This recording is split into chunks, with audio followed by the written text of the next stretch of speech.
Hello everyone. मेरा नाम तुफ़ैल हसन है और मैं करंटली कोरिया यूनिवर्सिटी और Korea institute of science and technology से पीएचडी कर रहा हूँ। आज जो इस लेक्चर का टॉपिक है वो है हायर एजुकेशन स्कॉलरशिप अपॉर्चुनिटीज़। और जो मेन पर्पस है वो ये है कि स्पेशली ये जब मैं रिकॉर्ड कर रहा हूँ ये बैचलर टारगेट जो है वो बैचलर स्टूडेंट्स हैं, जो यूनिवर्सिटीज़ में पढ़ रहे हैं। और इसके अलावा अगर मास्टर स्टूडेंट्स हैं या वो लोग जो हायर स्टडी में ज़्यादा इंटरेस्टेड हैं, या जिन लोगों को बिल्कुल भी इस ऑप्शन का या अपॉर्चुनिटीज़ का नहीं पता, तो वो लोग मेरे टारगेट हैं। और पर्पस क्या है कि आप लोगों को आज कुछ ऐसे अपॉर्चुनिटीज़ के साथ इंट्रोड्यूस किया जाए जो आप लोग के लिए एक लाइफ चेंजिंग अपॉर्चुनिटीज़ हो सकती हैं in term of knowledge, in term of आपकी पर्सनल डेवलपमेंट और फाइनेंशियल प्रॉस्पेरिटी। और डेफिनेटली ये 3 चीज़ें बहुत इम्पोर्टेंट हैं। और तो ऐसी अपॉर्चुनिटीज़ को आगे हम डिस्कस करेंगे। तो पहले हम आते हैं आउटलाइन्स पे। तो जैसे मैंने टॉपिक का बताया कि जो हायर एजुकेशन स्कॉलरशिप्स हैं, तो क्यों एक स्टूडेंट्स को हायर स्टडी की तरफ क्यों जाना चाहिए, ये हम डिस्कस करेंगे। इसके बाद कुछ जो हाईली फंडेड स्कॉलरशिप्स हैं और जिन-जिन कंट्रीज़ में हैं, और अप्रॉक्सिमेट कितने Pakistani rupees per month stipend वो देते हैं, वो थोड़े-से बताए हुए हैं, जस्ट नेम एंड स्टाइपेंड। फिर वो फैक्टर्स हैं डिस्कस करेंगे हम कि जो स्कॉलरशिप्स में सिलेक्शन में आप इफ़ेक्ट कर सकते हैं। फिर कुछ फेसबुक ग्रुप्स रिकमेंडेड हैं जिससे आपकी सारी इन्फॉर्मेशन ले सकते हैं। इसके बाद कोई आइल्स प्रिपरेशन की रिकमेंडेशंस हैं, और कुछ ऑनलाइन कोर्सेज की साइट्स हैं, और कुछ मेरे पर्सनल ओपिनियन के बेस पे एक सक्सेस फार्मूला है। डेफिनेटली ये टॉपिक बहुत ब्रॉड है।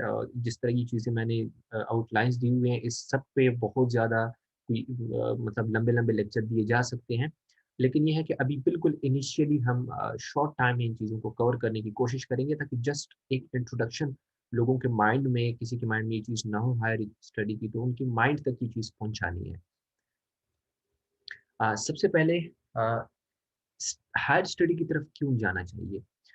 जैसा कि आप लोग अपॉर्च्युनिटीज़ को देख रहे हैं पाकिस्तान में कि एक ग्रेजुएट्स बहुत सारे या नंबर ऑफ ग्रेजुएट्स जो हैं वो जॉबलेस बैठे हुए हैं। या अगर जॉब्स हैं भी तो वो सैटिस्फैक्टरी जॉब नहीं कर रहे हैं इन टर्म ऑफ फाइनेंस। क्योंकि डेफ़िनेटली जैसे ही यूनिवर्सिटी से स्टूडेंट्स जो है ना पास आउट हो जाते हैं, तो उनकी जो एक रिस्पॉन्सिबल लाइफ़ शुरू हो जाती है। डेफ़िनेटली आगे शादी भी होती है। तो तब क्या होता है कि बहुत सारी ज़िम्मेदारियाँ ऊपर आ जाती हैं, और जो है ना उनको आगे एक बेहतर अपॉर्चुनिटीज़ की तलाश होती है, तो वो मिलना पाकिस्तान में थोड़ा मुश्किल है इस सिचुएशन में। तो इसलिए ये एक बेहतरीन अल्टरनेटिव है। जिससे आपको एक तो ये होगा कि आपको अगर आप बैचलर करते हैं, आगे आपको मास्टर या पीएचडी की डिग्री मिलेगी किसी अच्छी यूनिवर्सिटी से, बाहर की अच्छी यूनिवर्सिटी से। इसके साथ-साथ अगर आपको कोई अच्छा स्कॉलरशिप मिल जाता है, तो आप एक बेहतरीन अर्निंग कर सकते हैं, जो कि पाकिस्तान में एक 20 ग्रेड या 21 ग्रेड का ऑफ़िसर भी मेरे ख़्याल में नहीं कर सकेगा।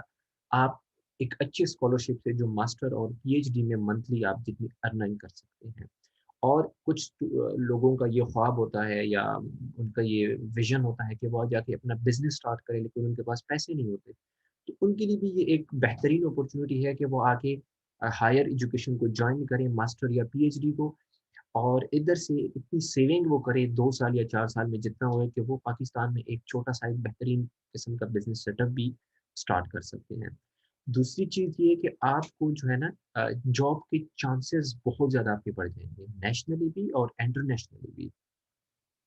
अगर आपको आपके पास बाहर का एक्सपोज़र है, आप पाकिस्तान में वापस जाके या अपनी कंट्री वापस जाके कहीं अप्लाई करते हैं, तो definitely you will be preferred uh, उनके मुकाबले में जिन लोगों ने उधर अपनी कंट्रीज़ में ही रहे हैं और उधर से ही डिग्रीज़ की हुई है। इसके अलावा ये आपकी प्रोफ़ाइल को स्ट्रॉन्ग करते हैं और कॉम्पिटिटिव बनाते हैं। अ, नेक्स्ट वन कि आपकी स्कोप को ब्रॉडन करते हैं, कि मीन्स पहले अगर आप एक अपने कंट्री पाकिस्तान में हैं और उधर आप जो है ना जॉब के लिए अप्लाई कर सकते हैं, इंटरनेशनली आपके इतने चांसेस हायरिंग के नहीं हैं। आपके मास्टर या पीएचडी की किसी दूसरी कंट्री से करने के बाद आपके ये चांसेस बहुत ज़्यादा बढ़ जाएँगे, दूसरी कंट्रीज़ में भी ये अपॉर्च्युनिटी अवेल करने के। आपकी डेफ़िनिटली प्रोफ़ेशनल डेवलपमेंट बहुत इम्पोर्टेंट है आपकी प्रोफ़ेशनल लाइफ़ में, वो आपकी बहुत ज़्यादा बेहतर हो सकती है बाहर, क्योंकि बाहर की दुनिया बहुत ज़्यादा प्रोफ़ेशनल होती है। और स्पेशली जो आप डिग्री, हायर डिग्री में भी कंप्लीटली आपकी चीज़ें प्रोफ़ेशनलिज़्म के थ्रू ही चलती हैं। तो आपकी प्रोफ़ेशनल डेवलपमेंट भी होती है और आप डेफ़िनेटली क्वालिटी लाइफ़ भी गुज़ार सकते हैं। क्योंकि ये डेवलप्ड कंट्रीज़ की तरफ जब आप आते हैं, आप डिफरेंट बहुत ज़्यादा फैसिलिटेट करते हैं और आप इवन कि अपनी फैमिली को भी साथ लेके आ सकते हैं, तो एक क्वालिटी लाइफ़ भी आपको जो है ना वो स्पेंड करने की एक अपॉर्च्युनिटी मिल जाती है। आगे जो हमने कहा था कि कुछ स्कॉलरशिप्स के नाम जो हाईली फंडेड हैं, जस्ट मैंने नाम एनलिस्ट किए हुए हैं, आगे मैं बताऊँगा कि इनकी फर्दर डिटेल्स कहाँ से मिल सकती हैं आपको। हांगकांग पीएचडी फेलोशिप है, मैरी क्यूरी है, फुलब्राइट स्कॉलरशिप है, डॉट जर्मनी है। इन हाईली फंडेड में है एक सऊदी अरब की किंग अब्दुल्ला यूनिवर्सिटी, इस स्कॉलरशिप को मैंने एनलिस्ट की हुई है, लेकिन इधर हाईली फंडेड में नहीं की हुई, तो वो इधर ज़िक्र करना ज़रूरी है। सिंगापुर का है यूएसटी, ऑस्ट्रेलियन गवर्नमेंट आंसू स्कॉलरशिप, और बाकी एनलिस्ट किए हुए हैं ये अप्रोक्सीमेट स्टाइपेंड। अब मैंने आगे लिखी हुई है, that's not just exact stipend, इसलिए मैंने एक रेंज लिखी हुई है। आगे ये भी है अप्रोक्सीमेट इनका, मुझे स्टाइपेंड का भी आइडिया नहीं था, तो आप लोग चेक कर सकते हैं वेबसाइट से, स्कॉलरशिप की वेबसाइट से, या बहुत सारे ऐसे साइट्स हैं जो स्कॉलरशिप की इंफॉर्मेशन प्रोवाइड करते हैं, उधर से भी आप लोग इनके जो स्टाइपेंड है वो चेक कर सकते हैं। अच्छा, अब हम ये बहुत इम्पोर्टेंट है कि अभी ये हाईली फंडेड स्कॉलरशिप्स हैं, इनमें कौन-कौन सी ऐसी चीज़ें हैं कि जो आपके आगे अ, जो सिलेक्शन प्रोसेस है उसमें आपको इफ़ेक्ट करती हैं। वो सबसे पहले तो आप ये है कि योर कमिटमेंट, आपकी कमिटमेंट, क्योंकि स्टार्ट ही इधर से होता है। अगर आपकी कमिटमेंट ही नहीं है, आप कमिटेड ही नहीं है, तो ये बहुत मुश्किल हो जाएगा कि आप कोई अच्छी अपॉर्च्युनिटी आपको मिल जाए। तो आपकी कमिटमेंट, फिर कमिटमेंट के बाद आप हार्ड वर्क, आप कितना हार्ड वर्क करते हैं किसी अपॉर्च्युनिटी को अवेल करने में, फिर आपकी डेडिकेशन कितनी है। अगेन इन सारी चीज़ों के बाद ये शॉर्ट टर्म के लिए तो चलनी नहीं है, मतलब शॉर्ट टर्म को इतना ज़्यादा फ़ायदा आपको नहीं हो सकेगा। कंसिस्टेंसी बहुत ज़रूरी है कि आप कितना कंसिस्टेंट रहते हैं इन सारी चीज़ों के साथ। और फिर सेल्फ मोटिवेशन, आपके अंदर मोटिवेशन कितनी है, और एक जो है ना वो तड़प कितनी है किसी अपॉर्चुनिटी को अवेल करने की। तो ये तो खैर एक बिल्कुल कहने की बहुत इंपॉर्टेंट चीज़ है कि इसके अलावा तो आगे गुजारा ही नहीं है, ये बाकी चीज़ें बाद में आती हैं। लेकिन जो आगे की चीज़ें हैं वो जब आप स्टार्ट करते हैं, ये एक स्टार्टअप पॉइंट था जो मैंने पहले बताया, पहला पॉइंट। उसके बाद स्टार्टअप के बाद आप कौन-कौन सी चीज़ें होती हैं। आपका एकेडमिक बैकग्राउंड होता है। स्पेशली बैचलर्स के बच्चों को जो कि एक नॉर्मली कहा जाता है कि GPA doesn't matter, but scholarship के केस में ऐसा नहीं है। हाँ, ये भी है कि ओनली जीपीए नहीं है, लेकिन इट मैटर्स अ लॉट, क्योंकि जो हाइली फंडेड स्कॉलरशिप्स हैं वो डेफिनिटली अ, वो आपके पहला जो इम्प्रेशन होता है, वो आपकी प्रीवियस एकेडमिक बैकग्राउंड को देख के ही जज करते हैं कि इस, और जितनी हाइली फंडेड स्कॉलरशिप्स हैं मोस्टली में एक लिमिट भी लगा होता है, और लिमिट के साथ-साथ एक स्पेसिफिक परसेंटेज दिया जाता है आपके एकेडमिक बैकग्राउंड को, तो उधर ये बहुत ज़्यादा हेल्प आउट करेंगे। और इसके अलावा अगर पाकिस्तान में कोई गवर्नमेंट जॉब की तरफ भी आप जाते हैं, तो हर जगह मेरिट में कोई बैचलर के 40 टू 50% कंट्रीब्यूशन होता है, तो जीपीए मैटर्स अ लॉट, ठीक है? इसके अलावा आपका प्रीवियस रिसर्च एक्सपीरियंस क्या है, या आपका जो वर्किंग एक्सपीरियंस है वो क्या है? क्या जिस फील्ड के लिए जहाँ अप्लाई करना चाहते हैं उसके साथ अगर अलाइन्ड हैं, तो ये बहुत ज़्यादा आपको हेल्प आउट करेगा। आइल्ट्स स्कोर, जो कि अगर कह लें कि जो अच्छे-अच्छे स्कॉलरशिप्स हैं, 99% अगर कहा जाए तो भी ठीक है कि 99% जगहों पे आपको आइल्ट्स आजकल रिक्वायर्ड है। अगर जहाँ नहीं भी रिक्वायर्ड, तो उधर आपके चांसेस ऑफ सिलेक्शन बहुत ज़्यादा बढ़ा सकते हैं। तो इसलिए आइल्ट्स का स्कोर बहुत ज़्यादा इम्पोर्टेंट है, और जो अच्छी-अच्छी स्कॉलरशिप्स हैं उनमें तो बाकायदा बैंड्स की लिमिटेशन भी लगी हुई है कि इतने बैंड्स हों आप अप्लाई कर सकते हैं, नहीं तो आप एलिजिबल नहीं हैं। जीआरई स्कोर जो कि डेफिनेटली यूएसए के लिए तो कंपल्सरी है आगे मास्टर या पीएचडी एडमिशन्स के लिए, लेकिन बहुत सारी कंट्रीज़ में ये आपको एक एज, एक जो है ना कॉम्पिटिटिव एडवांटेज के तौर पर ये आप यूज़ कर सकते हैं। इसके अलावा आजकल जितने भी अच्छे-अच्छे स्कॉलरशिप्स हैं, तो इंटरव्यूज़ होते हैं आपके। आप इंटरव्यूज़ कैसे देते हैं? क्योंकि पिछली चीज़ें तो आप चलो डॉक्यूमेंट फॉर्म में दे देते हैं। ये फर्स्ट इंटरैक्शन होता है कि आप कैसे उनको मनवाते हैं, तो ये बहुत इम्पोर्टेंट है। आपके पास कोई ऑनलाइन कोर्सेज़ की सर्टिफ़िकेट्स हैं? क्योंकि ये शो करते हैं कि आपके अंदर इंटरेस्ट कितना है नॉलेज का और आपके पास कितना कुछ आप कर चुके हैं। इसके अलावा कोई पब्लिश्ड आर्टिकल्स हो, बहुत ज़्यादा एक कॉम्पिटिटिव एडवांटेज मिल जाता है। कोई कॉन्फ्रेंस प्रेजेंटेशंस हो, राइटिंग स्किल्स, क्योंकि डेफिनेटली जब आप हायर स्टडी की तरफ आते हैं आपको बहुत सारे आगे रिसर्च आर्टिकल्स लिखने पड़ते हैं, प्रपोजल्स लिखने पड़ते हैं, मोटिवेशनल लेटर्स लिखने पड़ते हैं। और जब आप ये चीज़ें प्रिपेयर करते हैं ड्यूरिंग स्कॉलरशिप तो नज़र आ ही जाता है कि इसकी राइटिंग स्किल्स कैसी हैं, या अगर आपने कोई पेपर्स लिखे हैं उधर से भी नज़र आ जाता है कि आपकी राइटिंग स्किल्स कैसे हैं। तो ये बहुत इंपॉर्टेंट है और ये बहुत ज़्यादा हेल्प आउट करेंगे आपको। हायर स्टडी में बहुत आसानी होगी अगर आपकी राइटिंग स्किल्स अच्छे हैं, स्पेशली इंग्लिश में। एक्स्ट्रा करिकुलर एक्टिविटीज़ लाइक आपने कितनी यूनिवर्सिटी में सोसाइटीज़ होती हैं कि कितनी सोसाइटीज़ में आप कंट्रीब्यूट कर चुके हैं, किस पोज़ीशन पे कर चुके हैं। आप जो है ना गेम्स में कितना पार्टिसिपेट कर चुके हैं, जो सोशल एक्टिविटीज़ है कितना पार्टिसिपेट कर चुके हैं। डेफ़िनेटली ये आपको शो करती हैं कि आप की जो है ना कितनी लीडरशिप क्वालिटीज़ आप में कितनी हैं, प्रेज़ेंटेशन स्किल्स कितने हैं, मैनेजमेंट स्किल्स कैसे हैं। तो ये सारी चीज़ें कोरिलेट करती हैं और दूसरी चीज़ सोसाइटी के लिए आपका विज़न क्या है? क्या आप करना चाहते हैं? कोई सिग्निफिकेंट आप सोसाइटी में करना चाहते हैं? तो ये चीज़ें शो करती हैं। फिर इसके अलावा आपकी सीवी का फॉर्मेट इवन के एक-एक हेडिंग जो आप रखते हैं, पहले किसको रखना चाहिए, दूसरे किसको रखना चाहिए, बहुत इम्पोर्टेंट होता है।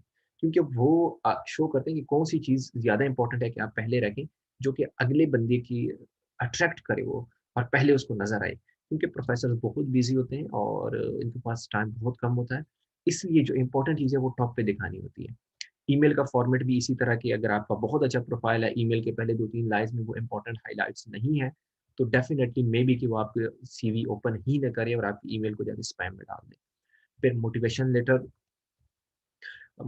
लेटर और आप जिस स्कॉलरशिप को जॉइन करना चाहते हैं, क्या मोटिवेशन है आपकी? वो रिसर्च प्रपोज़ल डेफ़िनिटली ये भी इम्पोर्टेंट है और स्पेशली पीएचडी के लिए तो चाहिए ही चाहिए होता है हर जगह और काफ़ी कुछ जगहों पे मास्टर के लिए भी माँग लेते हैं, लेकिन मास्टर के लिए इतना कॉमन नहीं है। इसके अलावा डॉक्यूमेंट्स प्रिपरेशन, आपके डॉक्यूमेंट्स जो है ना जो क्योंकि हर जगह जब अप्लाई करते हैं आप डिफरेंट उनकी रिक्वायरमेंट्स होती है कि यहाँ से अटेस्ट होना चाहिए, यहाँ से अटेस्ट होना चाहिए। तो वो चीज़ें अगर आपकी पूरी हैं तो आपको जो है ना आगे वो कंसिडर कर लेते हैं। नहीं तो अगर कॉम्पिटिशन ज़्यादा है तो उन छोटी-छोटी चीज़ों पे आपको रिजेक्ट कर सकते हैं वो। आगे जो पहले हम स्कॉलरशिप डिस्कस कर चुके हैं, अभी इम्पोर्टेंट ये है कि ये आपको इनकी इन्फॉर्मेशन मिलेगी कहाँ से? तो ये कुछ एक बहुत ही बेहतरीन किस्म के स्कॉलरशिप्स ग्रुप हैं फेसबुक पे। अ, पहले तो ये है कि अगर आप लोगों ने जॉइन नहीं किए तो ये जॉइन करें। अगर जॉइन किए हुए हैं तो मेरा ये सजेशन है कि फेसबुक पे इनकी नोटिफ़िकेशंस ऑन करें, ताकि आपको पता चले कि किस-किस ने पोस्ट किए हुए हैं और कितने पोस्ट्स आए हुए हैं। और इसके अलावा डेली बेसिस पे कोई आधे घंटे से घंटा इन ग्रुप्स को दिया करें स्पेशली। बहुत सारे इसमें एक जितनी भी जो है ना रिसर्चर्स हैं बाहर बैठे हुए हैं, पाकिस्तान से या पाकिस्तान में बैठे हुए हैं या स्टूडेंट्स हैं, बैचलर, मास्टर्स एंड पीएचडी, ये उनका एक नेटवर्क है, एक ग्रुप्स हैं। तो उधर पर्पज़ ही सिर्फ़ यही है कि वॉलंटियरली जो कुछ स्कॉलरशिप्स का पता चले वो इधर डाल दें, क्योंकि बहुत सारे एक्सपर्ट्स अवेलेबल होते हैं, वॉलंटियर काम कर रहे होते हैं। तो वो आपको मुफ़्त में वो इन्फॉर्मेशन मिल जाती है। और अगर आपको कोई इश्यू है तो आप इवन कि वो भी पोस्ट भी करके उधर बहुत सारे लोग आपको गाइड कर लेते हैं, उस स्पेसिफिक फ़ील्ड से रिलेटेड बहुत सारे लोग आपको मिल जाते हैं। तो ये चीज़ें आप जॉइन करें और जो है ना डेली बेसिस पे इसके साथ कनेक्ट रहें ताकि जो इम्पोर्टेंट स्कॉलरशिप अपॉर्च्युनिटीज़ हैं वो आप तक पहुँच सकें और आप उनको एक्सप्लोर कर सकें। आगे जो आइल्स की मैंने पहले बात की नॉर्मली होता ये है कि आइल्स की अकेडमीज़ वगैरह बहुत महँगी होती हैं और आइल्स का अगर किसी को बिल्कुल भी नहीं पता या वो तैयारी स्टार्ट करना चाहते हैं, तो कुछ फ्री ऑफ कॉस्ट ये कोर्सेज़ हैं। सबसे पहले जो हाइली रिकमेंड करूँगा मैं वो है IELTS academic test preparation. EdX website पे ये कोर्स होता है और ये यूनिवर्सिटी ऑफ क्वीनलैंड ऑस्ट्रेलिया ये पहले जो है ना पहले वाला लेफ्ट बॉटम पे ये है। ईडीएक्स पे जाके लॉगिन करके उधर सर्च के बटन में ये कोर्स सर्च करें तो ये आपको आ जाएगा। आप ये आप फ्री ऑफ कॉस्ट कर सकते हैं। इसके अलावा इसके बाद जब आइल्स की टेस्ट की तैयारी क्योंकि प्रैक्टिस बहुत ज़रूरी है, टाइम मैनेजमेंट बहुत ज़रूरी होता है। तो वो बिल्कुल जिस तरह आइल्स टेस्ट होता है उस तरह का एक जनरल टेस्ट डिज़ाइन किए हुए हैं आइल्स ऑनलाइन टेस्ट प्रैक्टिस में। तो उधर आप रीडिंग, राइटिंग, एक स्पीकिंग के लिए मेरे ख्याल में वो कोई पैसे चार्ज करते हैं। बाकी चीज़ आप बाकी टेस्ट आप फ्री ऑफ कॉस्ट और मुफ़्त जो है ना उधर वो प्रैक्टिस कर सकते हैं। और ये है आइल्स ऑनलाइन टेस्ट का, इधर भी जाके आपको लॉगिन करना होता है और आगे बहुत सारे रियल टेस्ट जो पिछले हुए होते हैं, वो अवेलेबल होते हैं, उस आप प्रैक्टिस कर सकते हैं और कुछ मॉक टेस्ट भी होते हैं। वो आपके लिए बहुत हेल्प आउट करते हैं कि आपकी टाइम मैनेजमेंट कैसी है। इसके अलावा कुछ आइल्स के बुक्स की भी सीरीज़ भी आई हुई है, बुक्स भी हैं। वो भी जो रिसेंटली जो पिछले जो है ना वो आइल्स के एक्चुअल टेस्ट्स होते हैं, वो उसमें अवेलेबल होते हैं और ऑडियोज़ रिकॉर्डिंग अवेलेबल होते हैं, तो वो भी आप जो है ना उसके थ्रू भी प्रैक्टिस कर सकते हैं। तीसरी चीज़ ये है कि सोशल मीडिया जो प्लेटफ़ॉर्म है सबसे बड़ा आइल्स का, वो आइल्स टिप्स एंड ट्रिक्स है। बहुत सारे एक्सपर्ट्स वॉलंटियरली काम कर रहे होते हैं, जो कि आपकी हेल्प आउट कर सकते हैं और डेली बेसिस पे लोग जो है ना ऐसे स्पेशली राइटिंग स्किल्स के ऐसे उधर अपलोड करते हैं कि ये एक्सपर्ट्स की ओपिनियन माँगने के लिए कि आप जो है ना ये चेक करें ताकि मेरे स्कोर अप्रॉक्सिमेट कितना है। तो ये बड़ा इफ़ेक्टिव है कि डेली आप ये भी कर सकते हैं कि डिफरेंट टॉपिक्स पे आपको जो एसेस हैं वो उधर से जो है ना आप कॉपी करें, किसी अपना एक डॉक्यूमेंट बनाएँ, उधर आप जस्ट उनको रीड करें।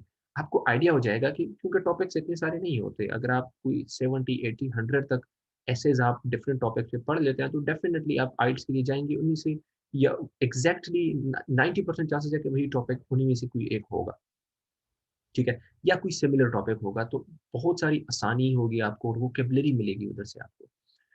तो ये है कोई आइल्स के हवाले से कि आप प्रिपरेशन कैसे कर सकते हैं।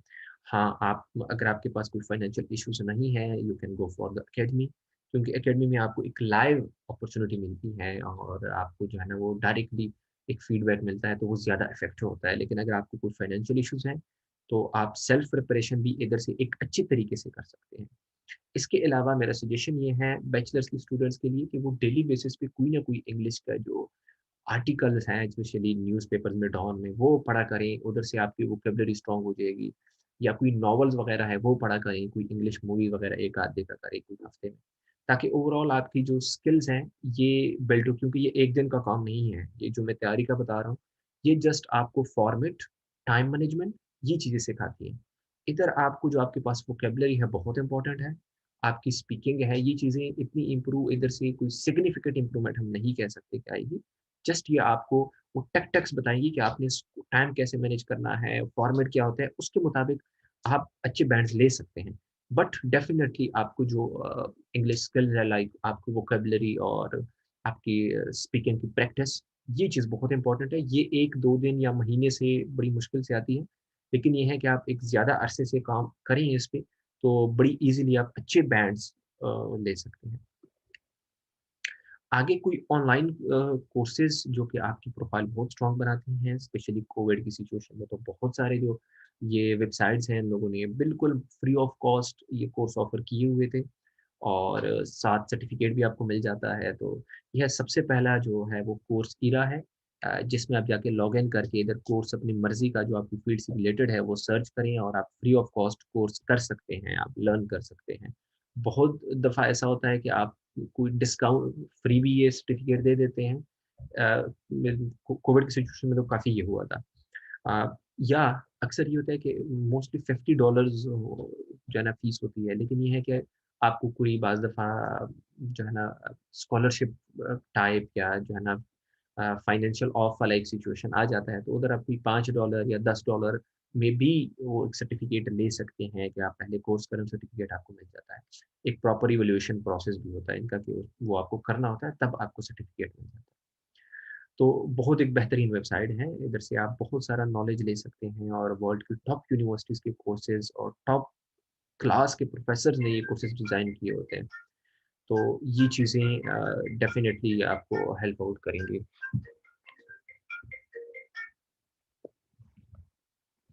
अ, अच्छा इसके अलावा जो है वो एक ईडीएक्स का भी होता है, जिस तरह पहले मैंने आइल्स का आप लोगों को बताया कि ईडीएक्स पे और बहुत सारी दुनिया के टॉप यूनिवर्सिटीज़ के कोर्सेज़ होते हैं, इधर से भी आप लोग कर सकते हैं। फिर एमआईटी ओपन कोर्सवेयर, एमआईटी आप लोगों को पता ही होगा कि दुनिया की पहली नंबर पे है यूनिवर्सिटी स्पेशली इंजीनियरिंग में। तो इधर की ये कोर्सेज़ हैं बहुत बेहतरीन किस्म के, ये इधर से भी आप लोग कोर्सेज़ कर सकते हैं।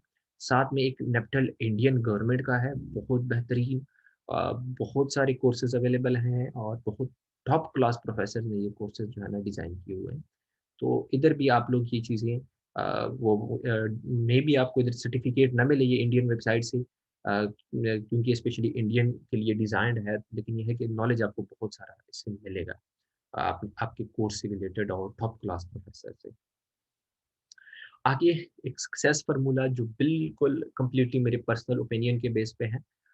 सबसे पहले चूँकि हमारी बीएस के स्टूडेंट्स का इश्यू ये होता है कि जो पर्सनली भी मैं फेस कर चुका हूँ, कोई क्लियर डायरेक्शन नहीं होता। क्योंकि जब तक कोई क्लियर डायरेक्शन ना हो, तब तक हमें पता नहीं होता हम जा कहाँ रहे हैं। क्लियर डायरेक्शन का मतलब ये है कि पहले आप ये डिसाइड करें कि आपने आगे फ्यूचर में कौन-सा प्रोफ़ेशन आपने अडॉप्ट करना है। लाइक यू आपने सीएसएस की तरफ जाना है, आर्मी की तरफ जाना है या जो है ना इस तरह की चीज़ें हों। लेकिन इधर जो स्पेसिफ़िकली हम स्कॉलरशिप्स के हवाले से डिस्कस कर रहे हैं, ये थोड़ा-सा हम अभी स्पेसिफ़िक हो गए हैं। मीन्स आप एक क्लियर डायरेक्शन करें सिर्फ़ ये कि आपने आगे हायर स्टडी की तरफ जाना है। तो ये एक क्लियर डायरेक्शन आपका होना चाहिए कि बीएस के बाद मैं हायर स्टडी के लिए जाऊँगा आगे। उसके साथ-साथ आपने इनकी रिक्वायरमेंट्स को अंडरस्टैंड करना है। रिक्वायरमेंट जो स्कॉलरशिप्स के हवाले से मैंने आपको पहले मैं बता चुका हूँ जो की फैक्टर्स वही वो रिक्वायरमेंट्स हैं इनकी। तो उसमें आपने आपको अपने स्ट्रेंथन करना है। फिर ये करने का आपने सेल्फ एनालिसिस करना है कि कहाँ पे मैं वीक हूँ। अगर आपकी जीपीए कम है मीन्स आप अभी बैचलर कर चुके हैं, जीपीए कम है, दोबारा तो कुछ नहीं हो सकता। बाकी फैक्टर्स हैं उन पे काम कर सकते हैं। तो ये सेल्फ एनालिसिस ओवरऑल करें, आपकी राइटिंग स्किल्स कितनी हैं, आप जो है ना प्रेज़ेंटेशन स्किल बहुत सारी चीज़ें होती हैं जो आपकी अगर एक चीज़ वीक है, तो आप दूसरी चीज़ों में अपने आप को स्ट्रेंथन करें। अगर एक चीज़ आपके हाथ से निकल चुकी है तो उस पे पीछे आप नहीं जा सकते, तो आप जो चीज़ें अभी आपके हाथ में है, उस पे वर्किंग करें। सेल्फ एनालिसिस का मतलब ये है कि आप अपने आप को एनालाइज़ करें कि मेरी स्ट्रेंथ्स क्या हैं और मेरी वीकनेसेस क्या हैं, जो द रिक्वायरमेंट्स के मुताबिक। तो जो आपकी वीकनेस है, उनको किसी और साइड से आप स्ट्रॉन्ग कर सकते हैं। फिर आप सबसे इम्पोर्टेंट चीज़ ये है कि आप अपनी डेली रूटीन को रीस्ट्रक्चर करें। क्योंकि डेली हमारा जो रूटीन होता है, ये हमें डिफ़ाइन कर रहा होता है आगे 5 से 10 साल में हमें डिफ़ाइन कर रहा होता है।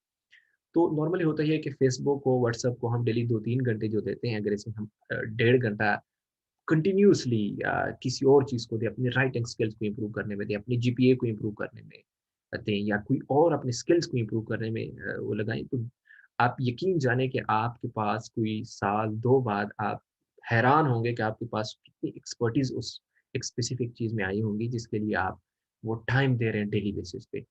तो अपनी रूटीन को रिस्ट्रक्चर करें जो ज़िंदगी के आप फ़ज़ूल टाइम गुज़ार रहे हैं, उसको थोड़ा-सा कम करें और उस ट टाइम को आप सिग्निफिकेंटली जो आपकी लाइफ़ को आगे चेंज कर सकती है उसको जो है ना ज़रा प्रेफ़रेंसेस में लेके आएँ।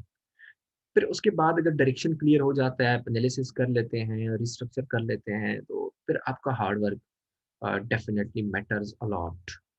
आप कितना डेडिकेटेड हैं, कितने प्रोफ़ेसर्स को ईमेल्स करते हैं, कितनी स्कॉलरशिप्स का आपको पता है, जो ग्रुप्स है कितने एक्सप्लोर करते हैं। क्योंकि एक चीज़ मैं बताना भूल गया था कि ग्रुप्स में एक सर्च का बटन बना होता है उधर जो फ़ेसबुक ग्रुप मैंने पहले सजेस्ट किए हुए हैं। उधर आप जाके जो स्कॉलरशिप जितने भी मैंने ऊपर बताए हैं ना, आप नाम लिखेंगे तो आपको कई-कई लेक्चर्स घंटों-घंटों के लेक्चर्स मिलेंगे जो एक्सपर्ट्स स्पेशली उन स्कॉलरशिप्स के एक्सपर्ट्स को दे चुके हैं। तो आपको मुफ़्त में एक चीज़ जो है ना वो मिल जाएगी कि ये चीज़ जो है ना अप्लाई कैसे करते हैं, कितने पैसे आप बचत कर सकते हैं। बहुत सारे 1 घंटे में बहुत सारे क्वेश्चन्स एंड आंसर भी डील किए होते हैं। तो डेफ़िनेटली इस चीज़ को जो है ना वो बहुत ये हार्ड वर्क बहुत इफ़ेक्ट करती है।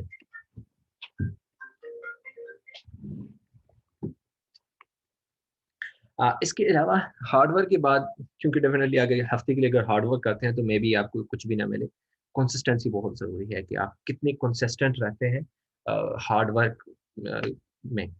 आगे सेल्फ मोटिवेशन बहुत इम्पोर्टेंट है क्योंकि देखो आप अगर हार्ड वर्क भी करते हैं, कंसिस्टेंसी भी होती है, लेकिन ये होता है कि आपको चूँकि अगर जो है ना बड़े मंज़िल की तरफ जाना हो तो बड़े-बड़े रिजेक्शंस भी मिलेंगी और बहुत सारी भी मिल सकती हैं। और अगर आप रिजेक्शन से आपके अंदर सेल्फ मोटिवेशन ना हो, तो क्या होता है कि डेफ़िनेटली आप जो है ना वो चीज़ें छोड़ जाते हैं। तो फिर आपको जो पहले हार्ड वर्क किया होता है, जो कंसिस्टेंसी रहती है, वो किसी काम नहीं आती। तो तब सेल्फ मोटिवेशन आपका बहुत ज़रूरी है और दूसरी चीज़ ये है कि हमारी सोसाइटी में एक चीज़ है कि अ, डिस्करेज किया जाता है। एक स्टूडेंट अगर एक बात कहे कि मैंने जाके एमआईटी यूनिवर्सिटी जाना है यूएसए में, तो 99% बल्कि 95% अगर मैं कह लूँ कि राउंड अबाउट जो लोगों का वो यही एक कहने को मिलता है कि अपना मुँह देखो, इस तरह के कमेंट्स देखने को मिलते हैं। तो इस सिचुएशन में सेल्फ मोटिवेशन बहुत ज़्यादा इम्पोर्टेंट है कि आप डायरेक्शन पे क्लियर रहें, हार्ड वर्क करें, कंसिस्टेंट रहें और जो है ना जो रिजेक्शंस हैं या सोसाइटी का जो प्रेशर्स होते हैं या न कहीं से रिजेक्शन मिलते हैं, उनको आप दिल पे ना लें। और उनसे आप सीख के एक नई स्ट्रेंथ के साथ आप एनालिसिस करें, जहाँ पे आपको रिजेक्शन मिलती है, आप एनालिसिस करें, कौन-सी चीज़ मेरी वीक थी जिसकी वज़ह से मैं रिजेक्ट हो सकता हूँ। तो उन चीज़ों पे आप वर्किंग करें। आपके पास जो आपके डॉक्यूमेंट्स हैं, वो सीनियर से चेक करवाएँ, ताकि आपको जो है ना वो फीडबैक दे सकें, उनको आप इम्प्रूव कर सकें। आगे डेफ़िनेटली इन सारी चीज़ों के बाद पैशन्स क्योंकि अक्सर होता ये है कि हम बड़े एक करीब डेस्टिनेशन पे पहुँचे होते हैं, लाइक कोई घंटों का या दिनों का सफ़र रहता है, लेकिन हम जो है ना थोड़े-से थक जाते हैं और वो पैशन्स को उस तरह से मेंटेन नहीं कर पाते और जो कम ड्यूरेशन में अचीव होने वाली एक टारगेट है या तो उसको हम जो है ना लूज़ कर जाते हैं। तो ये बहुत इम्पोर्टेंट है, ये इंटरकनेक्टेड है सारी चीज़ें। और साथ में ऊपर जो एरो में लिखा हुआ है कि continuous self analysis and improvement, इन सारी चीज़ों के दौरान आपने कंटीन्यूअस अपने आप को एनालाइज़ करना है, डेली बेसिस पे। आप जो कुछ करते हैं ज़रा शाम को सोते हुए ये कम से कम सोचा करें कि आज मैंने जो जो कुछ किया है, क्या जो मैं डायरेक्शंस है, जिस साइड पे मैं जाना चाह रहा हूँ, क्या कोई अ, एक अगर थोड़ा-सा भी ना आपने कोई 1 घंटा भी उस डायरेक्शन के लिए काम किया हुआ है, तो definitely you are on right direction. अगर आप एनालिसिस नहीं करते, रैंडमली अपनी रूटीन गुज़ार देते हैं, तो डेफिनिटली ये टाइम बहुत ज़्यादा टाइम टेकन हो जाएगा और थोड़ा-सा मुश्किल भी हो जाएगा। और फिर जब आप कंटिन्यू सेल्फ एनालिसिस करते हैं, बहुत सारी चीज़ें आपको गैप्स मिलेंगी, आज तो मैंने ये काम नहीं किया जो कि करना चाहिए था। तो फिर उसके इम्प्रूवमेंट का जो गैप होता है ना, वो आपने फिल करना है। तो इस तरह से अगर आप चलेंगे ना इस रूल के थ्रू, तो डेफिनिटली 4 से 5 साल या 1 साल बाद आपको सिग्निफिकेंट इम्प्रूवमेंट अपने अंदर जो है ना नज़र आ जाएँगी। क्योंकि कायनात का वो एक रूल है कि whatever you are looking for is looking for you too. तो जितनी शिद्दत से जितनी तड़प आपके अंदर किसी चीज़ के लिए है, तो डेफ़िनेटली उस चीज़ में भी इतनी ही तड़प आपके लिए होती है और जल्दी से जल्दी वो आपको जो है ना मिल जाता है। आगे लास्ट में एक मैसेज कि spread knowledge, spread kindness and spread laziness क्योंकि ये होता है कि जो कुछ आप फैलाते हैं, it will definitely come back to you. और उसके बाद थैंक यू सो मच आप लोगों के टाइम का आई होप कि ये जो है ना ये लेक्चर आप लोगों के लिए काफ़ी इन्फॉर्मेटिव होगा और इन फ्यूचर भी मैं कोशिश करूँगा कि इस तरह की कोई चीज़ें हों तो वो डिस्कस करते रहेंगे इंशाल्लाह। Thank you.